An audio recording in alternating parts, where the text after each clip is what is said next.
Salam kerahiman. Hari ini kita ketemu lagi tanggal 14 April dan yang akan dibahas adalah diary nomor 198 dan 723. Kita mulai ya. 198. Pada suatu hari Tuhan berkata kepadaku, "Putriku, kepercayaan dan cintamu menghambat keadilanku. Aku tak dapat menjatuhkan hukuman karena engkau menghalangi aku berbuat demikian." Oh, betapa besarnya kekuatan jiwa yang penuh dengan kepercayaan. 723. Hari ini aku mendengar kata-kata ini. Rahmat yang aku berikan kepadamu bukan untuk dirimu sendiri, tetapi juga untuk sejumlah besar jiwa lain. Hatimu adalah tempat kediamanku yang lestari, meskipun sangat papalah engkau. Aku menyatukan diriku denganmu, menghapus kepapaanmu, dan memberikan kerahimanku kepadamu. Aku melaksanakan karya-karya kerahiman di dalam setiap jiwa. Semakin besar dosa seseorang, semakin besar pula haknya atas kerahimanku. Kerahimanku diteguhkan untuk setiap karya tanganku.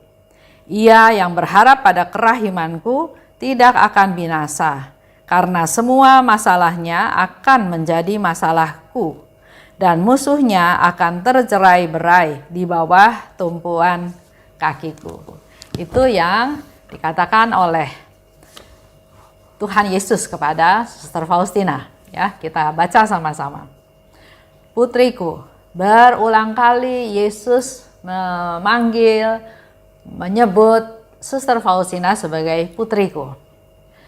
Kepercayaan dan cintamu menghambat keadilanku.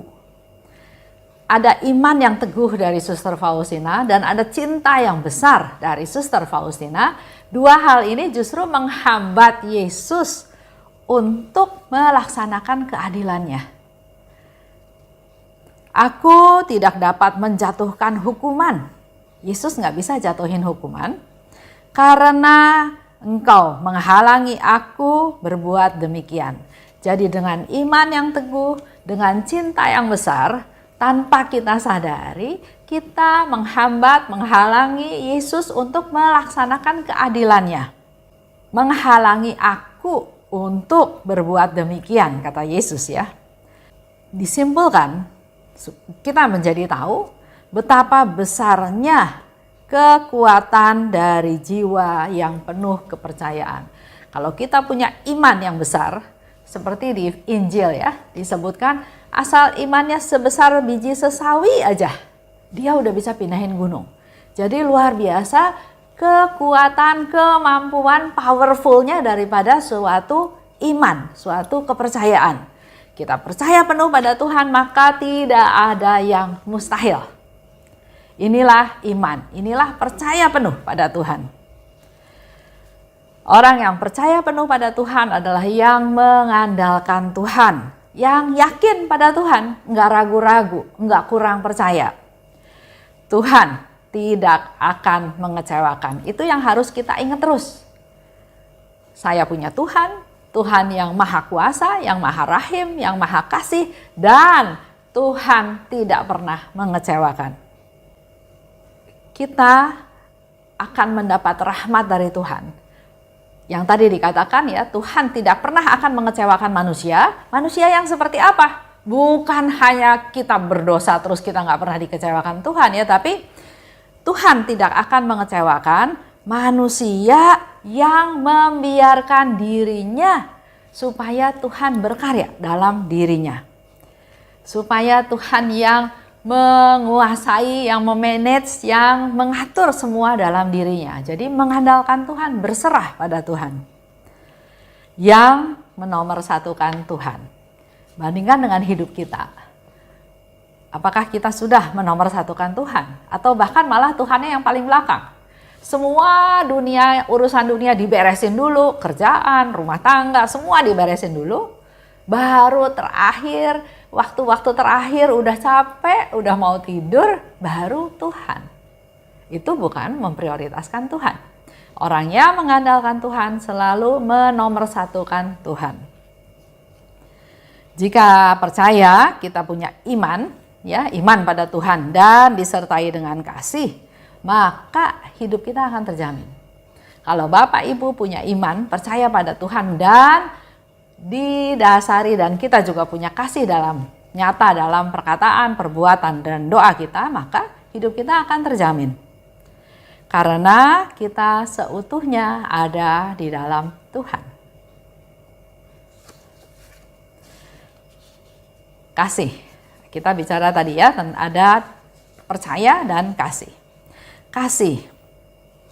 Yesus selalu katakan, belajarlah padaku, karena aku ini lemah lembut dan rendah hati. Kalau kita lihat kehidupan Yesus, dia pun nggak pernah menghukum orang. Bahkan di diary juga disebutkan, aku nggak menghendaki hukuman kepada manusia. Aku tidak mau menghukum manusia. Tapi orang itulah yang memaksa aku untuk melaksanakan hukuman tersebut. Jadi kita harus tahu ya, bahwa Yesus itu Allah yang Maha Rahim yang tidak mau menghukum. Dia selalu mengampuni, mengampuni, dan mengampuni. Tapi kalau sampai orang itu dihukum Tuhan, itu bukan karena maunya Tuhan, tapi orang itu yang menyebabkan, yang memaksa Yesus untuk melaksanakan hukuman. Contoh, waktu Yesus di atas salib, atau waktu Yesus dalam perjalanan jalan salib ke Bukit Golgota ya. Betapa banyak orang yang menyiksa Yesus, padahal Yesus kan nggak berdosa. Yesus nggak bersalah. Tapi dia disiksa, dia dicambuk, dia dihajar, dia dipaku, dia ditelanjangi, dia diludahi. Banyak hal penderitaan yang Yesus alami. Apakah Yesus menghukum dia? Enggak. Bahkan Yesus bilang, Bapa, ampunilah mereka karena mereka nggak tahu apa yang mereka lakukan. Nggak ada satu contoh pun di mana Yesus menghukum. Hati Yesus enggak menyimpan dendam. Walaupun diperlakukan seperti itu oleh algojo, oleh imam agung, oleh banyak orang, tapi dia enggak nyimpan dendam. Bahkan dia berdoa kan kepada Bapa, ampunilah mereka karena mereka enggak tahu apa yang mereka lakukan. Kasih, ya. Kalau kita punya kasih, maka kita bisa melihat kasih di tempat atau di pribadi yang tampaknya enggak mengasihi. Mungkin kita bisa ambil contoh ya. Kita ketemu sama satu orang. Orang itu menyusahkan saya. Ya, contohnya dia menyusahkan saya. Kalau dia mau membantu saya, sebetulnya dia bisa bantu saya. Dengan kata-katanya dia bisa bantu saya. Dengan statementnya dia bisa menguatkan apa yang saya usulkan. Tapi dia nggak lakukan itu. Dia nggak lakukan itu. Dia malah melakukan yang sebaliknya sehingga saya ada di posisi yang dirugikan. Dicurigai ya, dicurigai, dianggap saya ini nggak benar, dianggap saya ini nggak jujur. Nah, saya harus bisa belajar mempraktekkan, mengevaluasi kasih saya. Apakah saya tetap mengasihi dia walaupun dia memperlakukan saya seperti itu? Atau saya berusaha membalas? Nah, di sini menjadi satu tantangan.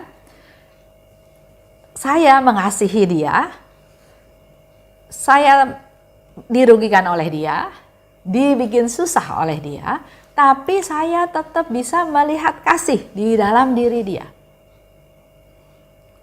Walaupun dia nggak mengasihi saya, merugikan saya, tapi saya tetap masih bisa melihat kasih.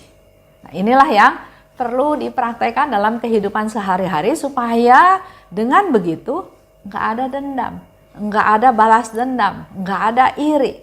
Karena kita berusaha melihat orang lain walaupun dia menyusahkan saya, tapi lihatlah dengan dasar kasih. Dia ciptaan Tuhan juga, dia juga manusia yang disayang sama Tuhan, dikasihi sama Tuhan. Walaupun berdosa, walaupun jahat, tapi Tuhan tetap mengasihi dia. Nah, saya harus punya kasih yang seperti itu, yang tidak menghakimi, yang bisa tetap melihat kasih di orang yang tidak ada menunjukkan gelagat mengasihi. Yesus katakan, waktu di atas salib kan ya, dia katakan, Bapa, ampunilah mereka karena mereka nggak tahu apa yang mereka lakukan. Satu lagi yang Yesus katakan kepada Dismas, pada saat ini juga engkau akan bersama denganku di Firdaus. Dismas nggak mengalami hukuman apa-apa, dia juga nggak dikutuk, nggak dihukum, nggak dimarahin ya oleh Yesus, kenapa kamu berdosa, enggak. Yesus dengan rendah hati, dengan kemurahannya, dengan kerahimannya, dia katakan saat ini juga engkau akan bersama denganku di Firdaus. 7:23. Rahmat yang aku berikan kepadamu bukan untuk dirimu sendiri, tapi untuk sejumlah besar jiwa lain. Ini menjadi satu peringatan buat kita, juga teguran bahwa kalau kita menerima rahmat dari Tuhan, itu bukan untuk dirinya sendiri, tapi juga untuk kepentingan banyak jiwa. Contoh, Tuhan memberikan saya rahmat damai. Dengan segala macam permasalahan, tantangan, problem, tapi berserah pada Tuhan, mengandalkan Tuhan, dan Tuhan memberikan saya damai. Saya mendapat rahmat damai. Nah, yang Yesus mau, rahmat yang saya dapat damai ini bukan untuk saya sendiri, tapi juga untuk orang-orang di sekitar saya, di sekeliling saya. Jadi bukan, saya merasa damai, tapi ada orang di sekitar saya yang menyusahkan saya, merugikan saya menegur dia, saya menghukum dia, sehingga orang itu nggak rasa damai. Bukan seperti itu. Jadi rahmat apa yang saya dapat dari Tuhan, rahmat damai, maka rahmat damai ini pun harus bisa berguna buat orang-orang sekitar. Jadi saya setelah mendapat rahmat damai, saya pun harus menjadi pembawa damai. Memberi pengampunan, saya diampuni Tuhan, saya pun harus mengampuni orang lain, bukan malah sebaliknya menghukum. Hatimu adalah tempat kediamanku yang lestari. Itu yang Yesus katakan ya. Di dalam jiwa yang penuh kasih, maka berdiamlah sang kasih. Yesus itu kan sang kasih dan sang kerahiman. Kalau hati kita penuh kasih, maka Yesus akan beristirahat, Yesus akan berdiam di dalam hati kita yang penuh kasih. Nah, sekarang kita bayangkan, hati kita penuh dengan dendam, dengan kemarahan, dengan curiga, dengan khawatir, dengan kemarahan ya, dengan hal-hal yang negatif seperti itu. Apakah Yesus akan nyaman tinggal dalam hati kita yang seperti itu? Padahal dia sang kasih, dia ingin bertahta di atas kasih, tapi hati kita isinya bukan kasih, tapi yang isinya adalah yang tadi saya sebutkan. Maka kalau kita mau Tuhan bertahta dalam diri kita, Tuhan beristirahat dalam diri kita, maka jadikanlah hati kita ini penuh dengan kasih. Jangan diisi dengan hal-hal yang bukan berasal dari Tuhan. Aku menyatukan diriku denganmu, menghapus kepapaanmu dan memberi kerahimanku kepadamu. Ini suatu proses ya. Yesus katakan, aku menyatukan diriku denganmu. Yesus ingin bersatu dengan ciptaannya. Yesus ingin bersatu dengan kita, tapi kita nggak bisa langsung seperti itu. Ini suatu proses yang harus dijalani, di mana Yesus ingin ada dalam hati kita dan dia ingin menghapus kepapaanmu, kepapaan kita semua ya, dan juga memberi kerahiman kepadamu. Aku melaksanakan karya-karya kerahiman di dalam setiap jiwa. Jadi bukan hanya pada Suster Faustina. Karena Yesus katakan dia melaksanakan karya-karya kerahiman di dalam setiap jiwa, jadi termasuk dalam diri saya dan juga dalam diri Bapak Ibu. Yesus melaksanakan karya-karya kerahiman. Kita punya hati nurani.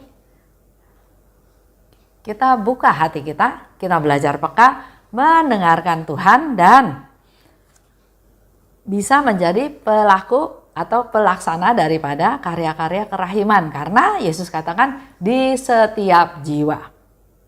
Karya-karya kerahiman, contohnya pengampunan, kasih yang murni, hidup menurut kehendak Allah, berdoa dengan sungguh-sungguh. Itulah karya-karya kerahiman yang Tuhan berikan ada di dalam setiap jiwa.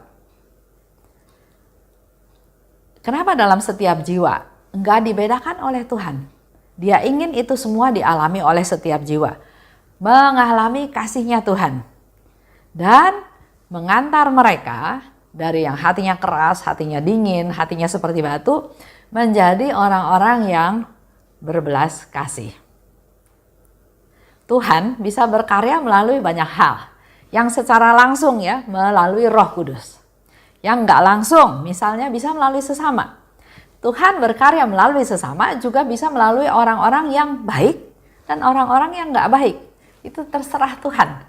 Tuhan memakai setiap pribadi, keadaan, sekitar, alam untuk karya-karya kerahimannya. Contoh, waktu Musa mau keluar dari Mesir. Tuhan berkarya, karya-karya kerahimannya tapi melalui Firaun. Firaun jahat. Melarang bangsa Israel keluar. Tapi Tuhan pakai, Allah Bapa pakai. Ya, jadi karya-karya Tuhan itu bisa melalui sesama kita yang baik maupun yang tidak baik.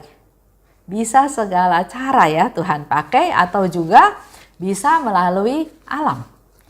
Contoh, baru beberapa hari yang lalu kan ya ada kejadian bom bunuh diri di Katedral Makassar. Saya punya teman di sana, seorang devosan kerahiman juga, aktif. Jadi saya pikir, wah ini Minggu Palma, misa yang paling penuh, jangan-jangan dia juga ada di sana. Ya, jadi saya bel dia, saya tanya dia gimana kabarnya. Dia bilang puji Tuhan. Saya jadi heran, nggak ikut perayaan Ekaristi? Enggak Bu, kebetulan badan saya nggak fit, lagi kurang sehat. Jadi dia mengikuti perayaan Ekaristinya di rumah secara online. Lihat ya, itu karya kerahiman Tuhan. Teman saya mengalami kondisi tidak sehat, kurang fit, menyebabkan dia memutuskan untuk melakukan perayaan Ekaristi di rumah. Padahal secara umur dia bisa offline, bisa di gereja. Nah itulah hal-hal yang sebetulnya perlu kepekaan dari kita sehingga kita harus terlalu bersyukur. Bersyukur karena Tuhan jaga kita, Tuhan pelihara kita dengan caranya Tuhan. Yang saya juga pernah ceritakan ya, saya naik mobil, dilempar batu dari atas, karena mobil saya lebih cepat sedikit, maka batunya jatuh ke kaca belakang. Kalau saya lebih lambat sedikit, batunya jatuh ke kaca depan dan menimpa saya, ceritanya udah lain lagi. Maka mengalami kejadian itu bukan, aduh Tuhan, kok nggak dilindungi, kok kena. Padahal kalau saya lebih cepat lagi 1 detik, saya nggak dapat. Jangan itu yang dipikirkan, tapi dengan apa yang terjadi, terima kasih Tuhan. Bersyukur sama Tuhan karena pasti ini terjadi adalah sesuatu yang paling baik. Kalau kita nggak pernah mengalami hal itu, kita juga nggak pernah bisa merasakan pemeliharaannya Tuhan. Kalau semuanya fine aja ya, ada Tuhan nggak ada Tuhan juga nggak kerasa semuanya baik-baik aja, kita mungkin nggak merasakan kuasa Tuhan, nggak merasakan pemeliharaan Tuhan. Tapi kalau mengalami sesuatu, kuncinya adalah kita menerima hal tersebut dan bersyukur karena pasti ini yang sudah yang terbaik yang Tuhan kasih. Lanjut ya. Semakin besar dosa seseorang, semakin besar pula haknya atas kerahimanku. Itu yang Yesus katakan. Sekarang bandingkan dengan kita. Kita kan biasanya, oh ya udah dia dosa kecil, ya sudahlah saya lupain, lain kali jangan bikin dosa lagi. Tapi kalau ada orang berdosa besar, yang kita lakukan apa? Kita tegur dia, kita hukum dia, kita denda dia, bahkan ada orang yang bisa keluar kata-kata, selama 7 turunan saya nggak mau kenal kamu lagi. Selama 7 turunan saya kutuk keluarga kamu. Jadi semakin besar dosanya, balas dendam kita, kemarahan kita juga semakin besar. Nah, hari ini kita belajar dari Allah yang Maha Rahim, dari Yesus. Yesus katakan, semakin besar dosa seseorang, semakin besar pula haknya atas kerahimanku. Dia berhak atas pengampunan, dia berhak atas kerahiman Tuhan. Karena apa? Karena sebetulnya pendosa itu adalah orang-orang yang harusnya dikasihani, diampuni, dan dicintai secara khusus. Bukan disingkirkan, bukan digosipin bahwa dia berdosa besar, bukan diadili. Karena penghakiman itu kan bukan hak kita, tapi justru perlu dikasihani, diampuni, dan dicintai secara khusus. Kerahimanku diteguhkan pada setiap karya tanganku. Setiap apa yang Yesus lakukan itu didasari oleh kerahiman Tuhan. Siapa saja yang mengandalkan kerahimanku tidak akan binasa. Ini janjinya Tuhan. Kita kalau mengandalkan Tuhan tidak akan binasa. Karena semua masalahnya akan menjadi masalahku.